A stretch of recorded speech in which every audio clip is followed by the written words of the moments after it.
El día de hoy desarrollaremos el uso de la fuerza en el estado de emergencia nacional y emergencia sanitaria COVID-19. Para ello vamos a utilizar instrumentos normativos que se encuentran en la plataforma, que ya están a disposición de usted.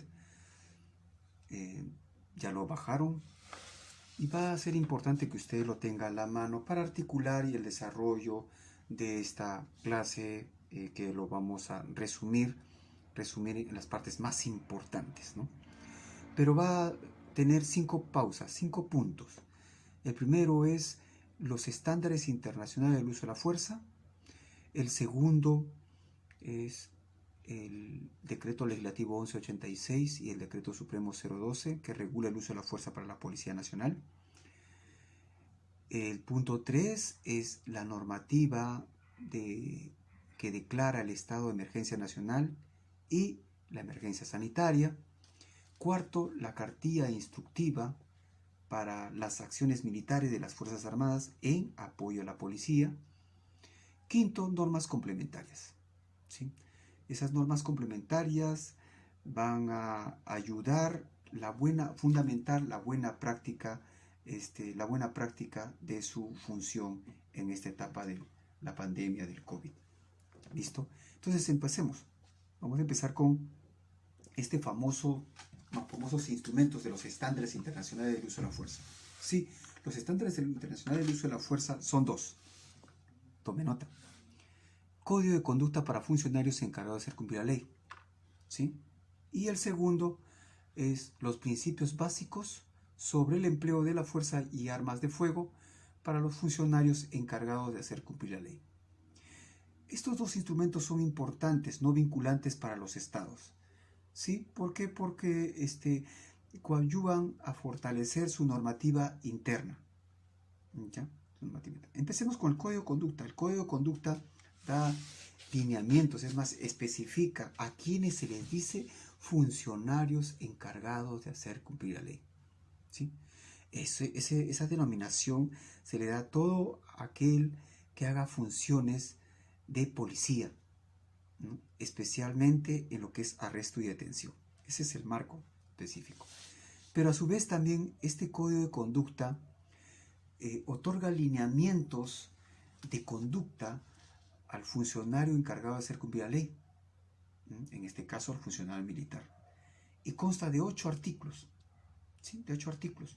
Desde que te dice que todo funcionario encargado de hacer cumplir la ley en todo momento cumplirá su deber que le impone la ley, ¿no?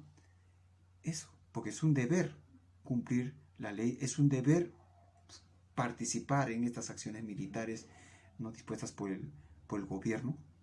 No solamente eso, usted tiene que respetar y proteger la dignidad humana. Y seguido a ello, ¿no? Usted solamente utilizará la fuerza cuando sea estrictamente necesaria. Está prohibida la tortura. Toda aquella persona que está bajo su custodia tiene derecho, usted tiene el deber de proteger su salud. Si usted interviene en una persona y como consecuencia de esa intervención, control, ha tenido que utilizar un nivel de fuerza y le haya originado de repente lesiones, ¿no? Pues usted tiene que llevarlo a un médico que lo atienda. Si tiene un paramédico, excelente. Pero eso no significa tampoco que sea tortura. Todas aquellas que sean por función, en el desempeño de sus funciones, no es considerado tortura, porque hay un nivel de resistencia y usted aplica un nivel de fuerza. Eso es lo que tiene que tenerlo claro. Prohíbe la corrupción, y eso está bien claro, ya eso creo que este código de conducta dada en una asamblea general del 1979 a la fecha, bajo este contexto, ha previsto una serie de acciones, ¿no? Que puedan atentar contra la conducta y la buena práctica de un funcionario, ¿sí? Y obviamente que todo funcionario tiene que hacer respetar la ley y este código de conducta, que son 8 artículos, ¿sí? Entonces, si tenemos en consideración este código de conducta que regula la función de un militar, esto viene articulado ¿a qué? Al famoso principios básicos sobre el empleo de la fuerza y armas de fuego. Este principios básicos sobre el empleo de la fuerza y armas de fuego, se dio en el 8º Congreso de La Habana, Cuba, en el año 90. Y esta está dividida en 6 partes, ¿sí? 6 partes. 26 principios en 6 partes, ¿no? Primero empecemos por las partes de lo que es las disposiciones generales. O sea, ¿qué disposiciones generales le da la comunidad internacional a través de este instrumento a los estados? ¿Sí? Directivas que tienen que cumplir, etcétera, etcétera, equipamiento, etcétera.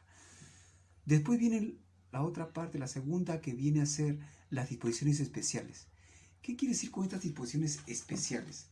O sea, más específica, a la función, al funcionario, qué hacer, cuándo utilizar la fuerza, cuándo utilizar las armas de fuego, cuáles son las excepciones.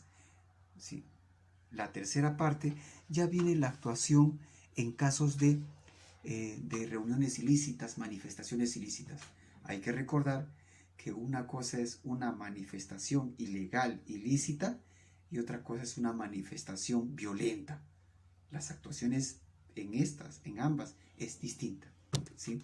También te indica cómo un funcionario debe dar una vigilancia a personas bajo su custodia, o sea, que estén detenidos. O sea, qué características o qué rol debe cumplir el funcionario cuando tiene personas bajo su custodia que están detenidas. ¿Sí? Y eso lo vamos a ver también. ¿Sí? Después viene la quinta parte, viene a ser de capacitaciones y asesoramiento. Sí, en esta etapa tiene que verse las capacitaciones que se realiza de día, la forma, la constancia, la selección de los participantes, de los integrantes, el asesoramiento también que tiene que haber a los estados con respecto al uso de la fuerza, cómo mejorar los estándares.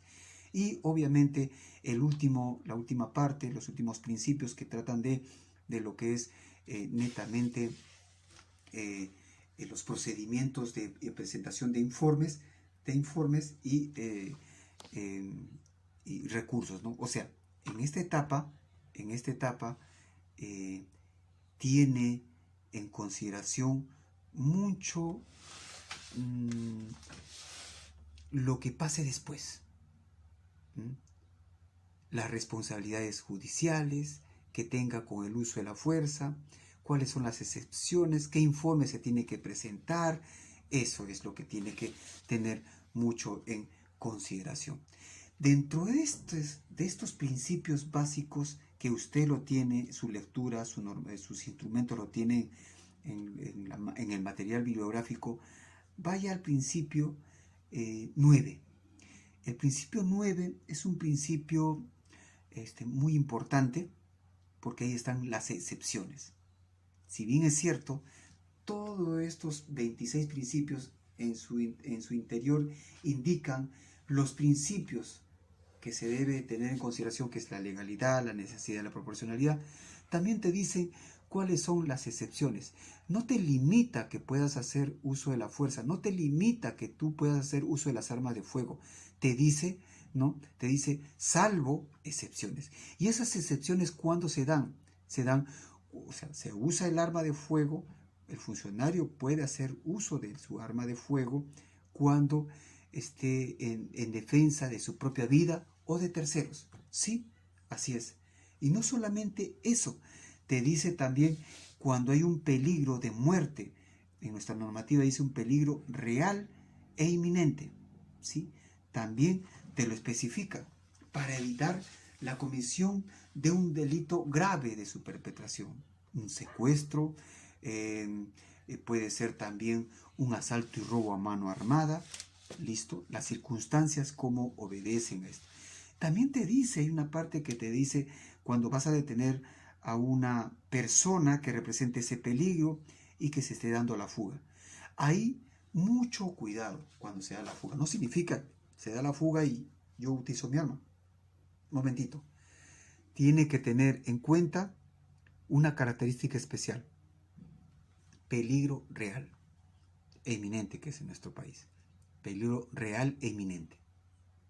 Si tú estás persiguiendo, usted está en persecución a una persona infractora, ¿no? En esa persecución, ¿está en riesgo su vida? No, no está en riesgo su vida, porque usted está en persecución. El individuo, el infractor, lo que quiere es fugarse, salir evadir su captura. ¿No? Es eso. Pero cambia, a ver, ¿qué pasaría cuando usted está en fuga el infractor? Usted dispara. Hay un detalle. Ahí no está en riesgo su vida. Pero cambia cuando el infractor que está fugando, ¿no?, orienta su arma de fuego para dispararle.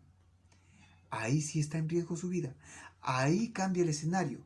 Y ahí sí usted puede hacer uso de su arma de fuego. Es legal, necesario y proporcional.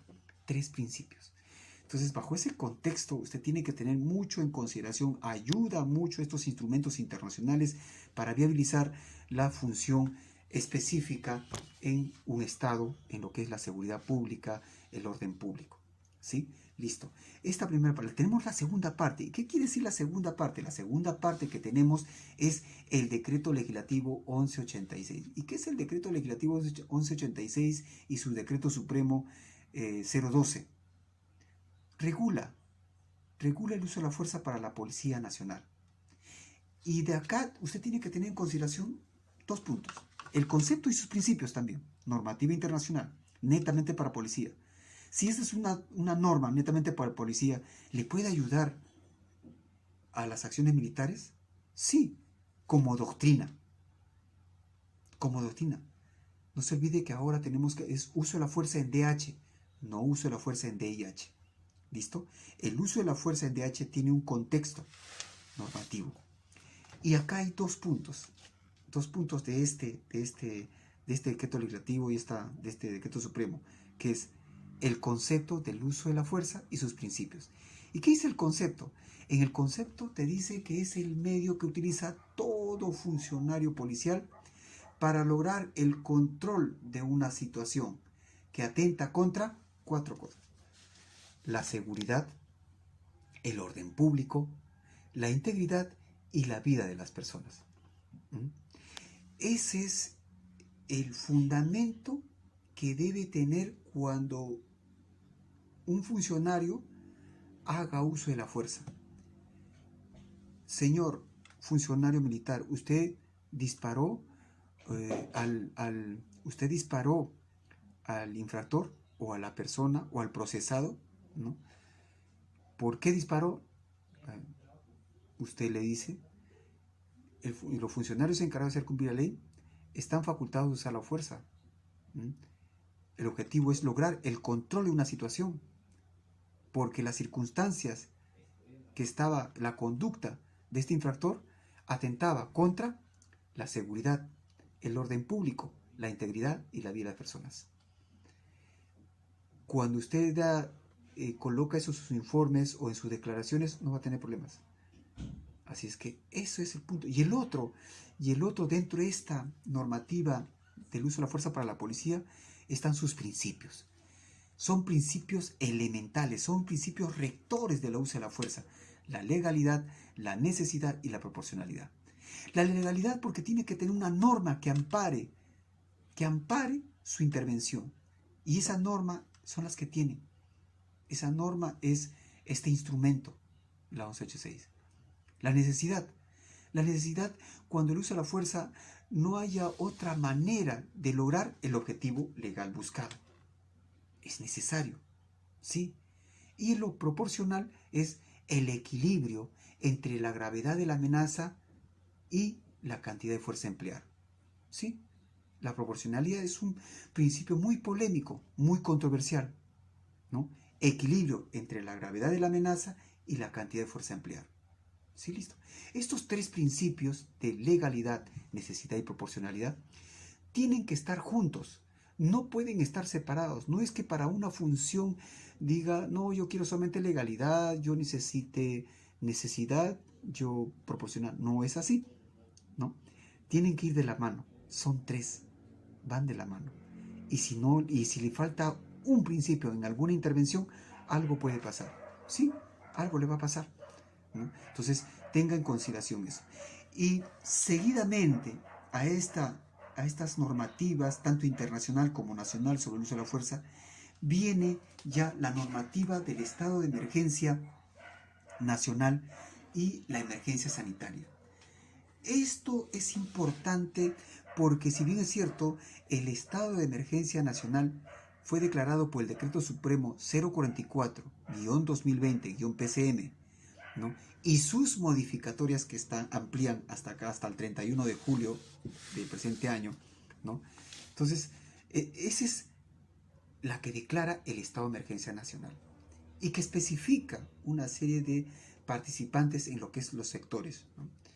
Y también va concordante con lo que es el Decreto Supremo 008-2020-SA, Salud.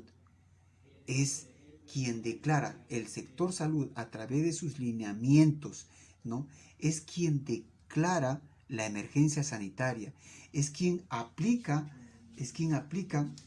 no solamente quien aplica en el campo operativo todos los temas con respecto a esto de lo que es la emergencia sanitaria, porque aplica el plan de acción, de vigilancia y control de COVID. ¿Sí? Es por eso que ahí es necesario que la policía y la Fuerza Armada, ¿no?, articulen el control del desborde que pueda causar este contexto de la pandemia. Entonces, bajo ese contexto, entonces, es el MINSA, el Ministerio de Salud, quien ha declarado la emergencia sanitaria, quien dice: necesito el apoyo de la policía y la Fuerza Armada. No te dice de que tú eres más que otro. Hay un mal concepto, ¿no?, de la emergencia sanitaria. Hay mal concepto de quién es quién. Acá quien es el sector salud, quien a través de su análisis operativo de campo con sus profesionales y a través de instrumentos internos, directrices como es el plan nacional, el plan nacional de vigilancia, el plan de acción de vigilancia, contención y atención al COVID, ahí te pide a la Fuerza Armada y Policía que nos ayuden a controlar y supervisar estos procedimientos por el bien de la ciudadanía y de la humanidad, ¿sí? Y seguido a eso tenemos una cartilla instructiva de la misma para los miembros de la Fuerza Armada, una cartilla instructiva de acciones militares de las Fuerzas Armadas en apoyo a la Policía Nacional del Perú. Sí, es más, ahí también se rige bajo ese concepto del uso, terminología del uso de la fuerza. Los principios, si usted observa, también son bajo el principio de legalidad, necesidad y proporcionalidad. Este contexto de procedimientos, los pasos básicos que tiene que usted tener en consideración en sus acciones militares de control, ¿no?, de control y de coordinación con la Policía Nacional, están ahí, están escritas. Lo que falta solamente es, ahí no te dice que usted sea arbitrario, que usted se exceda en el uso de la fuerza. No, no le dice. El exceso del uso de la fuerza trae como consecuencia procesos, proceso administrativo disciplinario o proceso judicial. Ya, esos son procedimientos extraordinarios, excepcionales, porque no están dentro del procedimiento legal del uso de la fuerza. Si, por ejemplo, a usted le dicen: no, pero usted no puede detenerme, lo único que detiene es la policía. ¿Ah, sí? Sí es cierto, le diga, sí, pero hay un detalle, ¿ya? Que usted, como miembro de la Fuerza Armada, de acuerdo al artículo 341 del Código de Justicia Penal Militar Policial, usted puede invocar esa figura jurídica militar de la 341 que dice aprehensión sin orden judicial. ¿Y qué le dice esa aprehensión sin orden judicial? Le dice que todo funcionario militar, todo militar puede aprehender en flagrante delito, ¿no? Puede aprehender en flagrante delito, sí, en flagrante delito, ¿ya? Pero tiene que poner a disposición, ¿no?, al término de la instancia, del aprendido y los instrumentos de la comisión de delito. Y yo le aumento ahí algo más. Está bien, usted tiene el aprendido, lo va a poner a disposición a la autoridad más cercana, que es la policía, ¿sí? Le va a entregar el aprendido, los medios, los instrumentos del delito, pero falta un elemento. ¿Quién va a denunciar? Si no hay denunciante, no hay nada. Se va.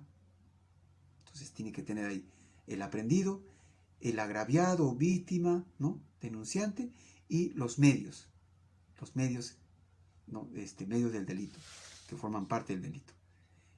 Le entrega al policía, el policía tiene que levantar un acta, ¿no? Ahí dice, ellos le llaman acta de recepción, en este caso sería bueno, para los civiles es acta de recepción de arresto ciudadano. Esto sería acta de recepción de aprehensión militar, sin mandato judicial, aprehensión militar en flagrante delito. Listo, le recibe, una vez que esté los nombres de tal, usted lo recibe, firma, lo recibe. Eso es lo que usted tiene que tener en consideración. ¿Ya? O sea que hay una norma complementaria. Sí, es cierto. Esa es la norma complementaria también. Tener en consideración como norma complementaria la ley 30.151. Tener como norma complementaria la ley de protección policial, que es la ley 31.012. ¿Sí? La ley 31.012, ley de protección policial, que incorpora, ¿no?, y modifica este numeral 11 del artículo 20 del Código Penal. ¿Sí? Pero a su vez, que dice que no, o sea, si bien existe una ley de protección policial que también alcanza al militar, está sujeto a una serie de características. Siempre y cuando usted aplique el uso de la fuerza de una forma profesional, legítima, prudente, no ilegal, no arbitraria. Esas son las características, y todo es informe y documento. Entonces, hay casos que ustedes van a tener en el transcurso de esta etapa hasta el 31 de julio, y quizás se amplíe. No se olvide que la emergencia sanitaria está hasta septiembre. Entonces, son situaciones que hay que mejorar, que hay que incorporar a nuestros nuevos procedimientos. ¿Sí? Nuevos procedimientos en que son retos para la función militar, son nuevas tendencias que las Fuerzas Armadas en el mundo, en la región americana, han tenido que asumir. Entonces, y el tiempo muy corto se dirá si lo hicieron bien o lo hicieron mal. Pero bajo esos parámetros de procedimientos que se les ha entregado, instrumentos, ¿no?, como directivas, la cartilla, ¿no?, los decretos supremos, que son netamente de función militar, va a ser de que su trabajo para esta misión, la haga legal, necesaria y proporcional. ¿Sí? Entonces, van a tener algunas preguntas que se las he dejado, ¿no? También vamos a tener por el chat, hagan las preguntas, ustedes van a tener los correos, los links respectivos, para que nosotros, a lo menos su docente, Alfredo Jorge Abado Torres, pueda dar respuestas y siempre los acompañe para poder dar, de repente, decirle la norma tal, el dispositivo tal. ¿Sí? Eso es. Entonces, sin más preámbulo, estaremos atentos a sus preguntas, a sus respuestas de su examen. No se olvide algunos puntos, por eso pregunte, porque en las preguntas también de repente el departamento académico hará lo necesario y lo conveniente para que la lección aprendida, los objetivos de aprendizaje se cumplan. No se olvide los instrumentos, estándares internacionales del uso de la fuerza, ¿no?, código de conducta para funcionarios encargados de hacer cumplir la ley, principios básicos sobre el empleo de la fuerza y armas de fuego para funcionarios encargados de hacer cumplir la ley, ¿no? El decreto legislativo 1186 y su decreto supremo que regula el uso de la fuerza para la Policía Nacional del Perú, su cartilla instructiva para acciones militares de las Fuerzas Armadas en el apoyo a la Policía Nacional y su Código de Justicia Penal Militar Policial vigente a la fecha para su función. Gracias, muy agradecido, estaremos a la espera de sus preguntas. Permiso.